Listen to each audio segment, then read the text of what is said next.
नमस्कार, स्वागत है आपका। आप देख रहे हैं सी न्यूज़ भारत। मैं हूं आपके साथ इशिता। वक्त हो गया राजस्थान बुलेटिन का। इस बुलेटिन में बात होगी बयाना की, जहां 1 दर्जन गांव के ग्रामीणों ने एसडीएम कार्यालय पर जमकर प्रदर्शन किया। क्या है पूरा मामला, देखिए इस रिपोर्ट में। बयाना क्षेत्र के कई गांवों के ग्रामीणों ने अवैध शराब ठेके के खिलाफ एसडीएम कार्यालय पर जोरदार प्रदर्शन किया और इसे तुरंत हटाने की मांग की। उनका कहना है कि कंटेनर गोदाम के नाम पर चल रहे इस ठेके से शराब की अवैध बिक्री हो रही है, जिससे इलाके में गाली गलौज, झगड़े और अशांति बढ़ रही है। ग्रामीणों ने आबकारी निरीक्षक कार्यालय को भी ज्ञापन सौंपा और अधिकारियों की मिलीभगत पर आशंका जताई। उन्होंने 3 दिन के भीतर कार्रवाई न होने पर बड़े आंदोलन की चेतावनी दी है। ग्राम पंचायत बिडगारी में नगला प्रोवेट की तरफ जाने वाले रास्ते पर अवैध रूप से ठेका खोला गया है, जिसमें हमारे वहाँ की बहन बेटियाँ जो रास्ते पर आती हैं तो उनको आने जाने में परेशानी होती है। अगर उस ठेके को नहीं हटाया गया तो वहाँ से हम उग्र आंदोलन करेंगे और बच्चों को बहुत ज़्यादा परेशानी आ रही है। वहाँ पे टीसी कटा, वहाँ पे हम अगर ठेके को नहीं हटा गया तो वहाँ से टीसी बच्चे सब टीसी कटाने के लिए उतार हो जाएंगे। जी सर, आज हम एसडीएम साहब के यहाँ पर ज्ञापन देने आए। हमारे एक गांव बिडगारी के पास में एक अवैध शराब का ठेका खोल दिया गया है, जिसमें बहुत आतंक मचा रखा है।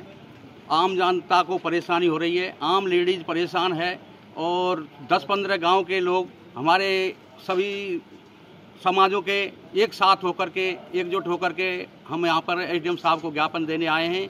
उसको बंद कराने के लिए हमने बहुत प्रयास कर रहे हैं और प्रशासन सुहा हुआ है। जी साहब, बिडगारी से नावली रोड जाने के लिए अवैध रूप से एक काउंटर खोल दिया गया है। उस पर आने जाने में हम सबको परेशानी हो रही है। हमारी बच्चियां स्कूल में राजकीय उच्च माध्यमिक विद्यालय बिडगारी में आती हैं और 4-5 गाँव की लड़की आती हैं 50 साल। उसमें हमको हमारी बच्चियों को हर समय खतरा रहेगा। अगर इसको नहीं हटाया गया तो हमारी बच्चियां पढ़ने से वंचित रह जाएंगी और आगे के लिए हम आंदोलन और भी बढ़ा सकते हैं। बयाना से सी न्यूज़ संवाददाता लोकेंद्र शर्मा की रिपोर्ट। अगली खबर भी बयाना से है, जहां राजस्व विभाग की टीम पर आधा दर्जन से अधिक ग्रामीणों ने हमला कर दिया। देखिए रिपोर्ट। बयाना तहसील के नया गांव खुर्द में खेतों की पैमाइश कर रही राजस्व टीम पर ग्रामीणों ने हमला कर दिया, जिसमें महिला पटवारी के साथ बदसलूकी की और जाति सूचक अपमान भी शामिल था। आरोपियों ने सरकारी दस्तावेज फाड़ दिए और पैमाइश में बाधा डाली। घटना का वीडियो सोशल मीडिया पर वायरल होने के बाद राजस्व कर्मचारियों ने कोतवाली में शिकायत दर्ज कराई और आरोपियों की गिरफ्तारी की मांग की। पुलिस ने मारपीट, राज्यकार्य में बाधा और SC/ST एक्ट के तहत मामला दर्ज कर जांच शुरू कर दी है। राजस्थान के बयाना से सी न्यूज़ संवाददाता लोकेंद्र शर्मा की रिपोर्ट। आगे रुक करेंगे भरतपुर का, जहां पुलिस ने साइबर ठगी करने वाले गैंग के सक्रिय सदस्य देवेंद्र पाल को गिरफ्तार किया है। देखिए इस रिपोर्ट में। भरतपुर पुलिस ने साइबर ठगी गैंग के सदस्य देवेंद्र पाल को गिरफ्तार किया है, जो गैंग के मुख्य सरगना शशिकांत का बचपन का दोस्त है। इस गैंग ने 400 करोड़ से अधिक की साइबर ठगी की है। शिकायत मिलने पर पुलिस ने त्वरित कार्रवाई करते हुए आरोपी को पकड़ा, उससे पूछताछ करी है। आरोपी ने बताया कि शशिकांत और रोहित दुबे आर्थिक रूप से कमजोर लोगों को बहला फुसलाकर उनके नाम से कंपनियां खोलते हैं, जिनका पूरा संचालन आरोपी करता है। पुलिस इस मामले की गहनता से जाँच कर रही है और उसमें ये बात निकल के आई कि जो 4 कंपनियां जिनमें परिवादी के पैसे गए थे और जो उससे जुड़ी हुई कंपनियां थी, जो उसके प्रोप्राइटर्स थे वो एक ही थे, तो उसमें लगभग 400 करोड़ का हमें 6 महीने में ट्रांजैक्शन मिला था। और बेसिकली जो ऑनलाइन गेम खिलाने की खिलाते हैं आजकल बहुत सारे वेबसाइट पे, पोर्टल्स पे, ऐप्स पे, उसके लिंक भेज करके ये लोग ठगी का काम कर रहे थे। उसमें जो दो डायरेक्टर थे, दिनेश और कुमकुम, उनको अरेस्ट किया था और एक रविंद्र नाम का व्यक्ति था, उसको अरेस्ट किया था, जो कि मुख्य तौर पे दिनेश, कुमकुम और उसके जैसे बहुत जो आर्थिक रूप से कमज़ोर लोग होते हैं, उनके आधार कार्ड को लेकर के, उनके पैन कार्ड को लेकर के कंपनियां खुलवाता था और उन कंपनियों के माध्यम से इस फर्जीवाड़े काम को करता था। इसके सरगना के तौर पे उस वक्त शशि नाम का एक व्यक्ति हमारे सामने आया था, जो कि इसका भांजा लगता था रविंद्र का, और शशि के साथ अभी तक की तफ्तीश में एक रोहित दुबे नाम का व्यक्ति और हमारे सामने आया है। भरतपुर से सी न्यूज़ संवाददाता देवेंद्र सिंह सोलंकी की रिपोर्ट। आगे बात होगी झालावाड़ की, जहां काव्य रत्न सम्मान समारोह आयोजित किया गया। देखिए।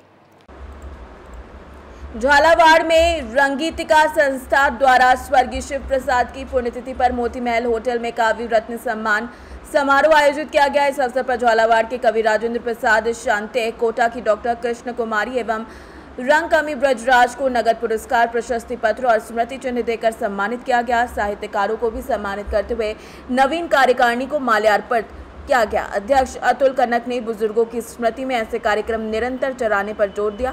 विभिन्न अतिथियों ने साहित्य, सांस्कृतिक और कला के महत्व पर प्रकाश डाला और कार्यक्रम का शुभारंभ दीप प्रज्वलन और मां वंदना से किया। बता दें कि समारोह में अनेक साहित्यकार, रंगकर्मी मौजूद रहे। झालावाड़ से सी न्यूज़ संवाददाता रमेश चंद्र शर्मा की रिपोर्ट।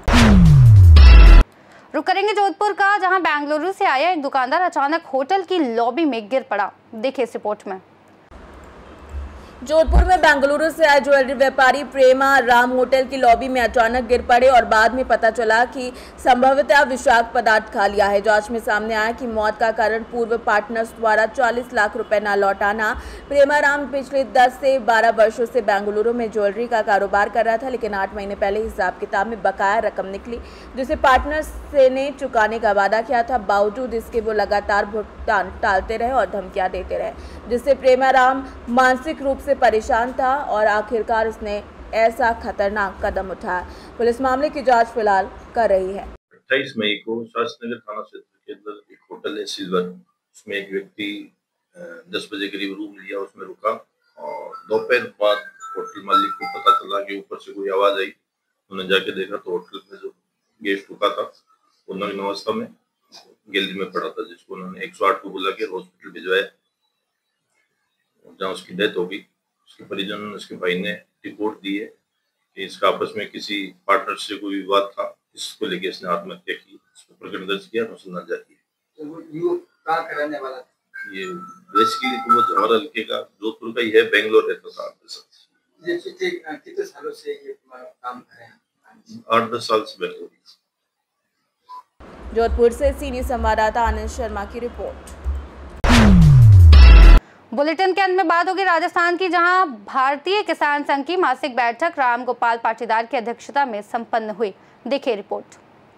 रायपुर कृषि उपज मंडी में भारतीय किसान संघ की मासिक बैठक राम गोपाल पाटीदार की अध्यक्षता में संपन्न हुई। बैठक में किसानों की समस्याओं जैसे गेहूं खरीद के दौरान टोल केंद्र पर गेहूं न तोड़ने, बिजली के पुरानी तार, सहकारी समिति के घोटाले और घर घर नल योजना के तहत पानी न पहुंचने को लेकर चर्चा हुई। किसानों की समस्याओं को लेकर तहसीलदार को मुख्यमंत्री को ज्ञापन सौंपा गया। बैठक में जिला कोषाध्यक्ष, तहसील मंत्री, प्रचार प्रमुख सहित कई कार्यकर्ता मौजूद रहे। राजस्थान से सी न्यूज़ संवाददाता रमेश चंद्र शर्मा की रिपोर्ट। इस बुलेटिन में फिलहाल इतना ही। देश और दुनिया की तमाम बड़ी जानकारियों के लिए देखते रहिए सी न्यूज़ भारत।